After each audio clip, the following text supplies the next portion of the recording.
And we are live. Another week with my good friend Larry Johnson, this time during Carnival time in Rio de Janeiro, which means city is a complete hell.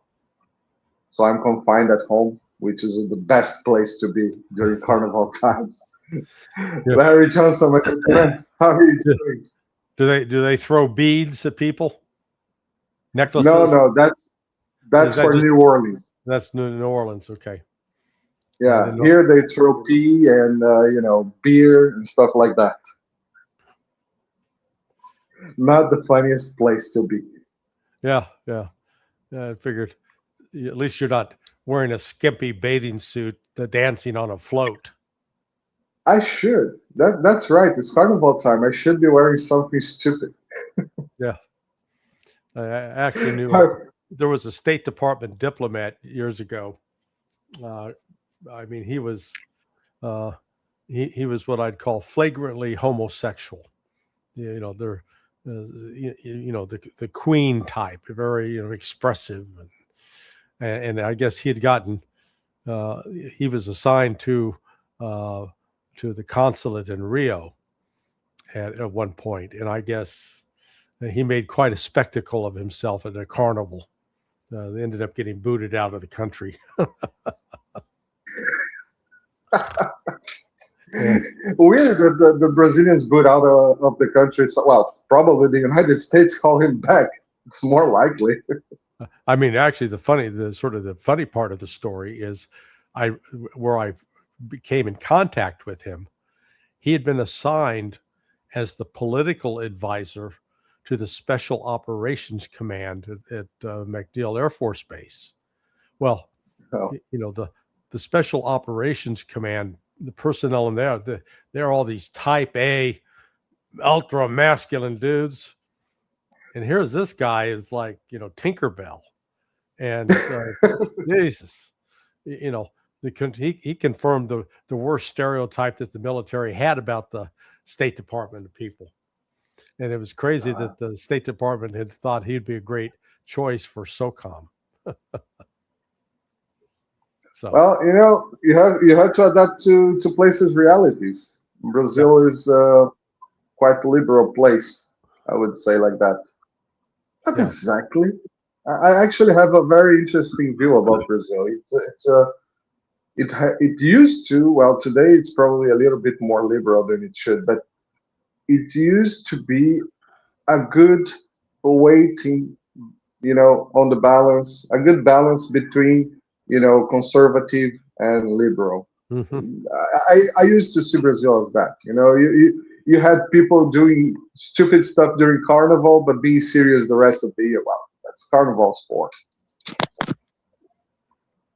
So, Larry, talking about stupid and humiliation, public humiliation, let's talk about the Munich Security Council. What do you say? you know, I just got off a podcast uh, with the folks from DD Geopolitics, Mhm. and they asked the same question, and it's like, why are we even discussing it? I mean, what happened? I mean, really, nothing happened. They're completely irrelevant. They don't matter anymore. They only matter from the standpoint of, it's like if you're walking through the yard and you step into a pile of dog shit, you got to figure out, how do I get this off my shoe? That's Europe. I mean, they, I, they shouldn't call it the Munich Security Council. It's the Munich Insecurity Council.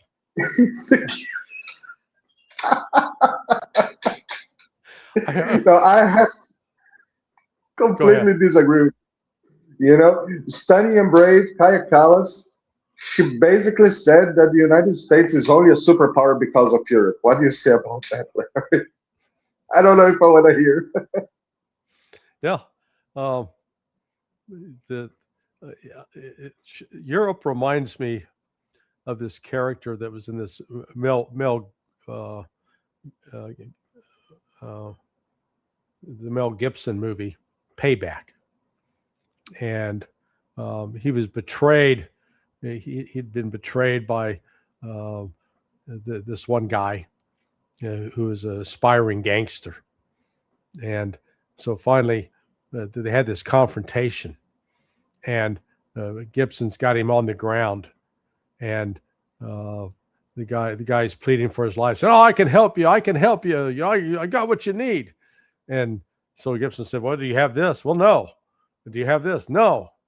"Well, then what good are you?" Boom, he shoots him. That's Europe. Europe, you can sit there and claim that they've got all these, things that they can give the United States, which is, they can maybe give us a disease, but beyond that, Europe has, they got no natural resources that we need. Sorry. I mean, it's just, like I said, I don't even know why we spend time talking about them, because they're, we're sitting there watching the clown show between, Keir Starmer and Merz and Macron. There were, the Three Stooges in the United States, the comedy team from the 1940s. They were far more entertaining than these guys. I'm not sure I agree with that. I'm having a lot of entertaining right now. So. Well, yeah. So. No, but I think there's one thing that was extremely relevant that happened. Not Europe. Forget about Europe. The blonde Cuban guy, Marco Rubio. You mean Narco Marco? Narco Marco, exactly. Yeah. And you know that in Spanish, Rubio means blonde. Rubio. So Rubio. Yeah. Yeah. So the guy's, is Cuban. So his name is Blonde Marco Blonde. Marco Blonde. And, he kind of laid down the American foreign policy for the near future. We're going to attack whatever, we're going to do whatever, we're going to press whatever, and we're going to do it through strength. In Europe, you had to suicide yourself. Well, I cannot say this word in YouTube. You had to self-delete yourself for the good of the United States. What do you think, Larry? His speech ranks right up there with one of the most delusional presentations by any Secretary of State in the history of the United States. Particularly his formulation of World War II, and how, basically builds this mythology that we were doing okay until those damn Soviets came along. That's essentially what he said. And it's like, you're trying to, you claim you want to build relationships and get things back to normal with Russia. That's like you trying to date a woman and you keep telling her she's fat and ugly. She's not going to go out with you. Or if she does, I wouldn't, fall asleep with her because she'll kill you for what you've said. So, here's, Mark the Blonde, Mark Blonde, would be his English translation name, insulting Russia. And making and basically telling, the message to the Europeans were, yo, bitches, line up. No mutual respect. It's just, hey, get in line and do what you're told. That's what I say. It was, apart from that speech, though, it was like, maybe this was an Olympic event. And like the Winter Olympics are ongoing in, your country of residence now in Italy, but maybe this was a side event. And the event was this, the stupid competition. Who could say the stupidest things? Or, so you had this Congresswoman AOC who was over there, and they asked her about Taiwan, and she was like, well, you see, it's it's a country, and then followed by Gretchen Whitmer, the governor of the state of Michigan. She was also equally clueless, asking questions, trying to comment on something. And then our favorite, Kaya Kallas, too bad Annalena Baerbock wasn't there to do the 360. Really, I mean, but you know, when you watch Carlos, you kind of miss Annalena, don't you? I kind of miss her. And it was martyr times, I think. Well, she's running things at the United Nations now. God Almighty, we've got a generation of let's call it mentally challenged people.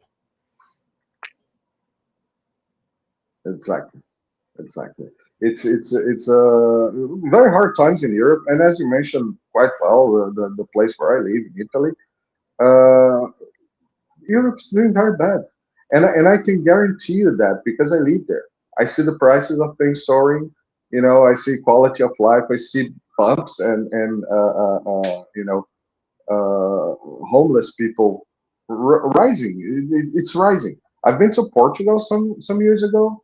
Well, not some years ago. I think last year, and the amount of homeless people living in the train stations, it was amazing. You were just looking at that, that ain't Europe. Yeah. Portugal is not the place, but there was 30 years ago there was no people living on the streets, not visibly at least. Yeah. And now it's a colony of people living in the streets. I'd like to thank my good member Julio here who sent a super chat. Thank you, man. People, don't forget to like, share, subscribe to the channels, this channel, to Countercurrents. Also follow Larry on sonar21.com. Never forget the most amazing blog spot, or well, now it's kind of fashion to say what's the name?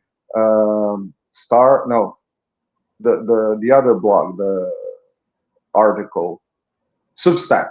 He also has Substack. Yeah, Substack. You also follow Larry on his Substack and also on sonar21.com, where you're going to find all his presentations and participations and fantastic articles that he writes kind of daily, mostly daily. Oh, yeah, daily. I try to do something every day. Yeah, which, by the way, connecting to the next topic. Do you want to discuss anything else about this? I just wanted to have fun, start with a fun topic. Yeah, well, we entertained ourselves with the completely useless Munich Security Council. Jeez. Exactly. I like the Munich Insecurity Council. Yeah. I like it. Amazing. The MIC, the MIC.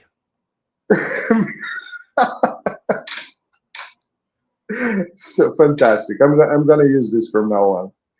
So connecting to the next subject that I want to discuss, Larry, you wrote a fantastic article the last days on Sonar 21 about the term conspiracy theory. And I discussed this, I think, with you also here in the channel a couple of times, how this smearing campaigns and, lines and gossip and stuff like that, how this work. And I would like you to give a brief explanation on this article that you wrote about. Well, which article was that? About the term conspiracy theory. No, that wasn't me. That was Peter Hansler. Oh, sorry. I'm sorry. Peter wrote that. I mean, it's just it's been used by the CIA and it's as a pejorative in order to try to discredit anybody who brings up legitimate questions, and instead of dealing with the facts, you just try to dismiss. Oh, that's a conspiracy theory. Well, it is a theory or a supposition or a belief. Doesn't necessarily make it invalid, but the term conspiracy theory has become shorthand for saying that it's an invalid belief or that it's something crazy. Well, it's not. Many of these so-called, to talk about a conspiracy is to suggest that an act something that we're seeing, some activity, some outcome, was not the result of just one person doing something and maybe not even thinking it through. Rather, that it was, for example, the murder of John F. Kennedy when he was assassinated. The storyline was that this was a lone actor. This is one guy who just did this on his own with no help. And if you tried to suggest other ones, oh, that's just a conspiracy theory. Well, there was a conspiracy, and it did involve multiple people. The latest one is, if you want to challenge the murder of Charlie Kirk, there is so much, again, it's the lone gunman theory again that's being presented. And I guarantee you, there's no way in hell that this kid that's under arrest, Tyler Robinson, did this. Because you got to explain to me, how did he find the position on the roof where to take the shot, number one? How did he even know how to get up there? Because he had never been to that university before. And let me take you. Let's name a city. And have you been to Belo Horizonte in Brazil? I've been there only once. Okay, well, I was trying to find a city that maybe you hadn't been to, and it would say, okay, here, grab a gun and go to the university there and be prepared to take a shot. How do you know where to take the shot? And when you're shooting at distance, particularly if you're wanting to make a precise shot at distance, 140 yards is still a good distance. You've got to have a really good scope. The scope that was on that rifle that they claimed was used, you wouldn't make that shot at 140 yards. I have shot with what this rifle probably cost $6,000 between the rifle and the scope, and it's with that kind of scope. Yeah, you can shoot lights out, but then it's also a big rifle that you don't easily take. So my point is, when you point out all the inconsistencies that undermine this claim, you're a conspiracy theorist. You don't accept the truth. Well, yeah, the one truth I know for certain, if the government's lips are moving, they're lying. That's true about that. So then it makes a nice connection for the next topic, which is Epstein, Larry. I've been thinking about this. 3 million files. That's a lot of files. That's a lot of. They haven't released them all. I mean, they have not released them all, but 3 million files. It's a lot of things. Yeah. And among the names that are soaring now, you have like Janis Joplin, Elvis Presley. The guys were dead before Epstein was even born, or at least he was in a youth age still. Do you think, Larry? Because I'm sure you worked with perception shape campaigns in the CIA before. Do you think that this could have been, well, perhaps some of this is true and some of this is falsified, to create a perception shape campaign where people discuss stuff, useless stuff, like, well, not useless, it's a very, very terrible stuff, like the satanic rituals, stuff like that, and they kind of forget about the people involved, and what was going on there, the geopolitical blackmail that is involved on this, Pam Bondi just telling people, don't look at this, look at the other side, here's the yeah. No, look, what you need to focus on is ask the question, which was at the start of what you said. You got over 3 million documents, pieces of evidence. So when the FBI opens a case, then they start collecting evidence. That evidence is categorized and it's recorded. That is a lot of work to do.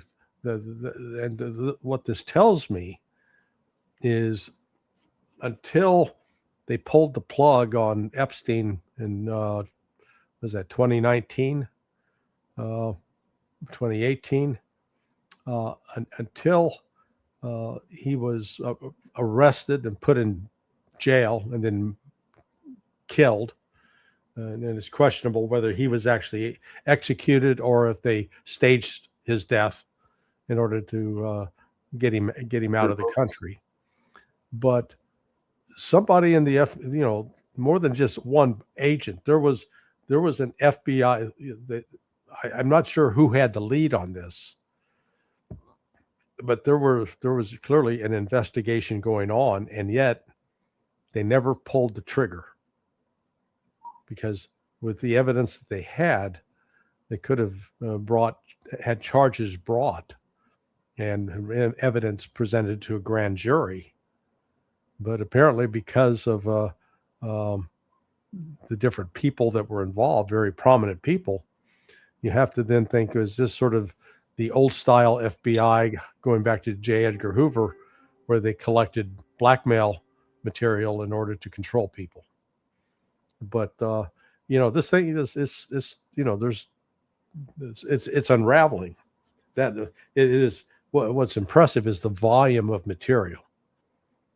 So you wouldn't, if there was nothing going on, you wouldn't collect that much evidence. That's what people aren't thinking through. Exactly. This is extremely important. But then the other question that I ask is, could these things have, well, I mean, not all of it, but at least some of it material, could it have been created or falsified to, just simply throw people in the air? Well, that happened. That happened over the weekend when Pam Bondi released the so-called list of names.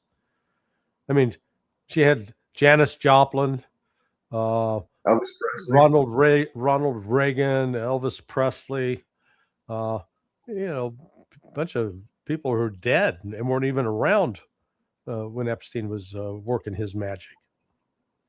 So you got to she's trying to distract and keep this thing from being actually investigated. That's the problem. Is there anyone apart from us, just people on the internet? Is there anyone on the North American government working on this? Make it do anything about it. In the Congress, you got members of Congress trying to get to the bottom of it with Thomas Massey and that Rohana, what's his name, the congressman out of California. But as far as the Trump administration, Justice Department, Pam Bondi's not going to do a damn thing about this other than continue to cover it up. Why do you think Trump does not want this to be full? Because, when you guys voted for him, he kind of promised this where was going to be open up. Why is he now trying to avoid talking about this at all costs? Yeah, I think it's either when he was talking about it before, it could be a couple of things. Either he is definitely implicated, or he is implicated in it. One possibility. Other possibility is he didn't realize the extent of Epstein's ties into intelligence, and has been threatened by the CIA or Mossad that no, you can't allow any of this material to get out because it's going to harm intelligence operations. So one of those two things. But this is Trump's. He created this problem by talking about it before. And as did people like Dan Bongino. What a joke that guy is, because they're trying to pretend that there's nothing there. That's just, of course, there's information there. Because if there's nothing there, you don't need to black anything out. print everybody's name. But the messages that come out are quite disturbing. So, it does point to an international ring of pedophiles that engage in ritualistic sex, and and intimations that there is even cannibalism involved. It's sort of a perversion of, let's call it a satanic perversion of Christianity. Because if you're eating the flesh and drinking the blood of humans, that's really, it's sort of it's a dark simulation of the Eucharist. Within Christianity, when the people drink the wine and eat the bread, it is in remembering the body and blood of Jesus Christ. Well, then you transfer it over to where you're actually sacrificing real, human beings and eating them. And there are messages in the FBI files showing that is exactly what was going on. And instead of, trying to root it out, they're covering it up. Amazing how I never thought about this by this perspective. I'm not a very religious person. That's probably why also. And that's why you're the guy with the buckets, with the bucks. Yeah, I mean, it's just, it is, they're doing it for a reason. And it is in a way an attack on Christianity as well. Yeah. Yeah, interesting, because just the other week, a friend of mine, Lucas Leroy, wrote an article where he kind of passes through the, Zionism and all this stuff, kind of cults, how they interpret the religious books, kind of in the other way around, in a literal, cartoonistic way, as you said, drinking blood and eating flesh. It's just an example of that. We eat bread and drink wine, not actual people. We're not people. I hope they're not doing that, at least on the church. I never seen the bread being made, but this is a cartoonistic caricature of the written books, of the books. It's I haven't thought this way yet. Thank you for that. Amazing. Yeah. So since we're talking about Epstein, let's move a little bit about someone that is not on Epstein. Let's talk about Iran, Larry. The situation is getting a little worrisome. I would like to start with a question. How much is costing for you guys, the taxpayers of the United States, keeping this, armada, as Trump likes to say, on near the Iran to attack Iran or to pressure Iran? How much is costing? I don't know. I mean, it's does it matter? Because we're not doing this on the budget. It's not like we actually have to pay for it. Hell, we're going to borrow the money. That's why we're borrowing it. The U.S. government debt has gone from 36 trillion to 38 trillion in just 2 years. Okay, so we're like the college kid that the parents gave him a credit card and he doesn't have to pay the bill. So it doesn't matter. You're right. It's costly, but they don't care. What is the real big cost is going to come that if we're stupid enough to attack Iran, the odds are quite high that Iran is going to do some significant damage to the U.S. military, destroy bases that are in the Middle East, destroy aircraft, and maybe sink a ship or two. If the United States is foolish enough to get close enough to the Iranian coast. I think the U.S. has grossly underestimated Iran's capability, and in terms of the military force that has been deployed and is being deployed, certainly gives the indication that the United States is going to attack Iran. We're going to find a pretext to do it, but we will attack. And if we do, this is one of those wars that has a potential to change the world, and not in a good way. Or at least not in a way that people expect it to change. Yeah. Larry, Iran has recently seized three, if I'm not mistaken, three oil tankers, all of them American. Am I mistaken on that? Did you see this? Now say that again. Iran has recently seized, well, confiscated, two or three American oil tankers. Yeah, I hadn't heard. I just heard there was one, and it was possibly traveling to the United States. Yeah. Do you think that I don't think they've done three. I thought it was one, and then 2 days later, another two. I was a little bit out of the news, but I read this. I don't think so, but you know. Do you think this is a payback for the oil tankers that the United States have seized from Venezuela? Do you think there's any relation to that? No. Look, the United States' broader objective is they're going to try to curtail Iran's ability to supply oil to China, and that's going to provoke a confrontation, and it's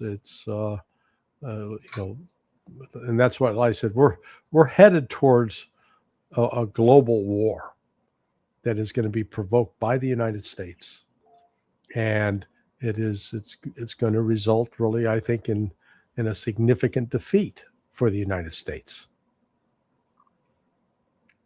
I wish it wasn't the case, but that's where we're headed. Yeah, recently Lavrov mentioned that the United States is moving on the opposite direction from the talks that they started. Yeah. Well, he said the talks are going in the wrong direction. Yeah. Do you think that it's all made for it? Do you think this is you just basically said that, yeah, we're going to very dark times, perhaps. Do you think this is all made on purpose? And do you think the United States have any idea what's ahead from it? No. Look, the United States is used to being in charge, used to being able to tell people what to do, and been insulting in that regard. Now we come up against a situation where we're giving orders and people are saying, "Screw you! We're not going to. You can't tell me what to do. we're going to go our own way." And again, the world is changing so fundamentally with economically, where up until the last couple of years, the U.S. dollar was the king. You really couldn't do international business without having access to dollars. Now, as a result of BRICS, through China and Russia, there are alternative systems coming in place, and both all the countries in the BRICS nations are now dumping dollars and they're buying silver and gold, and they're trading in their own currency. So they're moving away from the dollar, and so the dollar's ability to remain the dominant currency, I think, is it's going away, and we'll get a better handle on that. We'll see. I don't think most people in the United States appreciate the transformation that's taking place. But in tandem with that is, you saw a year ago Trump imposed tariffs on China, And Trump was boldly predicting, he said, oh, countries are lining up to kiss my ass. Well, it turned out it was a real short line, and China wasn't in it.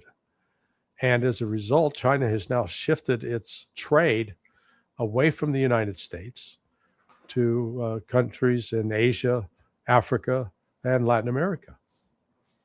And, it's moving on. But in the course of that, it's withholding certain critical minerals, certain critical elements, rare earth minerals that the United States absolutely needs and doesn't have access to now. And without those rare earths, their ability to produce certain weapon systems it disappeared. They need those rare earths in order to produce those weapon systems, and they don't have those materials right now. So yeah, it's the world's changing, and this adjustment period has the potential to be quite violent. As every adjustment period in the past. People should study story more often. Or as Kaya Kallas also, come on, the lady talking about, Avengers. Yeah, fighting the Avengers. Wow, great reading. Yep. Yeah, Larry, I think you also wrote again this week, just to finish and get you out of here. You also wrote again this week about the difference between the price of gold and silver among the United States and China. And the conclusion was more interesting than the last time we discussed, that China is provoking an exodus of gold and silver from the United States. Do you think that's the case, Larry? And what would that be the consequences for the United States, as since you mentioned it's losing the primacy of the dollar, and it's losing its influence and its military capabilities? And as we also discussed, it's $2 trillion more in debt for the last 2 years. So it's already $36 trillion that vastly depend on the primacy of the dollar. What do you think is the consequences for the United States by losing the all the races that is losing right now, and not having how to pay back the trillions and trillions of dollars in debt? The most likely outcome is hyperinflation, like something the equivalent that happened to the Weimar Republic in the 1920s. What happened to Argentina? I lived with it in 1984. Brazil, yeah. And what we're seeing is, particularly in the gold and silver markets. Silver in particular is a fascinating commodity. You go back. So when I was in let's go back 50 years. When I was in high school, at that time, silver was used. Industrial application was used in film, making film for cameras, and for silverware. Tea kettles and something you'd cook with or eat with. Today, it is dramatically different. Silver is used in solar panels, cell phones, electric vehicles, the batteries, military hardware. I mean, it goes on. So the demand for silver has gone up and continues to go up because of its properties as a metal. Well, production hasn't been expanding dramatically. The production is actually pretty fixed right now, and so the demand has increased dramatically, and yet the physical metal is it doesn't just grow on its own. So you've got a store of the metal in the United States at what's called the COMEX, and then in London, and then Shanghai. Those are sort of the three big centers. But India does it as well. And what's happened is within the financial markets, they've financialized silver. So like you can say, I'm going to buy stock, and the stock says I own X amount of ounces of silver, except it's just a paper promise that you can get it. And what's happened is China in particular, they'll buy those contracts and then they demand shipment. So COMEX has to ship silver. And what's happened is COMEX, its supply of silver is running out. And there's some on the internet who are claiming that that the COMEX will go broke within the next month. I don't know if that's true or not. We'll see. But again, that's symptomatic. It's one other symptom of the decline of the United States as the economic powerhouse in the globe. We're going to have to learn how to play and get along with others, and it's going to be a very painful adjustment. And the only way to adjust out of it is going to be through hyperinflation. So we'll see. I've lived with hyperinflation before, and it's not pleasant. Nope. But at least you have experience. Most of the Americans. That's true. I see this in Europe. I have experience that Europeans have no idea what's going on, actually. Yeah. Well, Larry Johnson, my good friend, thank you very much again for this meeting today. I would like to remind everybody to follow Larry on Countercurrents and on Sonar21.com. Also, his Substack. You have all the links. Usually, you have all the links on the description. I'm kind of on the road, so I'll try to adjust this later. But yeah, usually you have all the links on the description. And like, share, subscribe to the channel, and also to Countercurrents. And send to your friends. Tell them that you should watch these guys. These guys know what they're talking about. Especially this guy over here. He knows what he's talking about. Well, I'm glad to see you. You're tanned, rusted, now ready for what? I don't know. I'm ready to go back to Italy. All right. Bon voyage. All right, my good friend. All right. Bon Take voyage. care, man. See you next week. Bye-bye.